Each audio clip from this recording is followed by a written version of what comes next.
Actually నేను as a వారి దగ్గర నేను పని చేస్తున్నాను కాబట్టి నేను వారి దగ్గర నేను ఎంత పని చేయించుకున్నానో నాకు తెలుసు.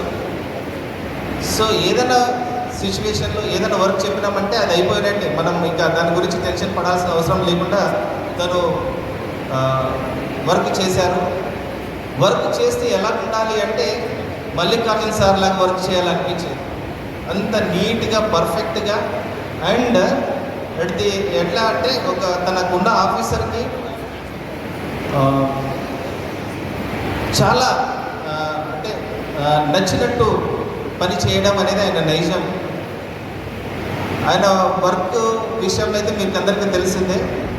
సో రీసెంట్గా ఏమంటే తను ఎలాగో రిటైర్మెంట్ అవుతున్నారు కాబట్టి ఒకటే అడిగారు, ప్రతి పిఎస్సిలో ప్రతి ఆశకు తను లెప్రసీ గురించి చెప్పాలనుకున్నారు.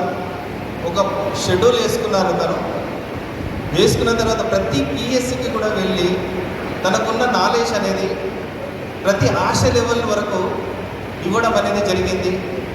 సో ఆయన చేసిన సర్వీస్ ఈ సభలో ఈ క్షణంలో ఈ 2-3 నిమిషాలు చెప్పలేకపోతున్నాము. ఆయన గురించి చెప్పాలంటే దాదాపు ఈ వన్ డే సరిపోదు. సో ఇలాంటి సభకు మీరందరూ రావడం చాలా అదృష్టంగా భావిస్తున్నాను. చాలా సక్సెస్ఫుల్గా జరుగుతుంది. వాడికి నేను ఎంత చెప్పినా నేను యాజ్ ఏ వారి దగ్గర నేను పని చేస్తున్నాను కాబట్టి నేను వారి దగ్గర నేను ఎంత పని చేయించుకున్నానో నాకు తెలుసు. సో ఏదైనా సిచ్యువేషన్లో ఏదైనా వర్క్ చెప్పినామంటే అది అయిపోయినట్టే. మనం ఇంకా దాని గురించి టెన్షన్ పడాల్సిన అవసరం లేకుండా తను వర్క్ చేశారు. వర్క్ చేస్తే ఎలా ఉండాలి అంటే మల్లికార్జున్ సార్ లాగా వర్క్ చేయాలనిపించేది. అంత నీట్గా పర్ఫెక్ట్గా అండ్ ఎట్లా అంటే ఒక తనకున్న ఆఫీసర్కి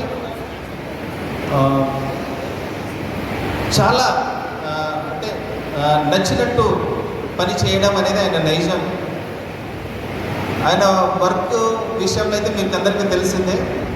సో రీసెంట్గా ఏమంటే తను ఎలాగో రిటైర్మెంట్ అవుతున్నారు కాబట్టి ఒకటే అడిగారు, ప్రతి పిఎస్సిలో ప్రతి ఆశకు తను లెప్రసీ గురించి చెప్పాలనుకున్నారు. ఒక షెడ్యూల్ వేసుకున్నారు. తను వేసుకున్న తర్వాత ప్రతి పిఎస్సికి కూడా వెళ్ళి తనకున్న నాలెడ్జ్ అనేది ప్రతి ఆశ లెవెల్ వరకు ఇవ్వడం అనేది జరిగింది. సో ఆయన చేసిన సర్వీస్ ఈ సభలో ఈ క్షణంలో ఈ 2-3 నిమిషాలు చెప్పలేకపోతున్నాము. ఆయన గురించి చెప్పాలంటే దాదాపు ఈ వన్ డే సరిపోదు.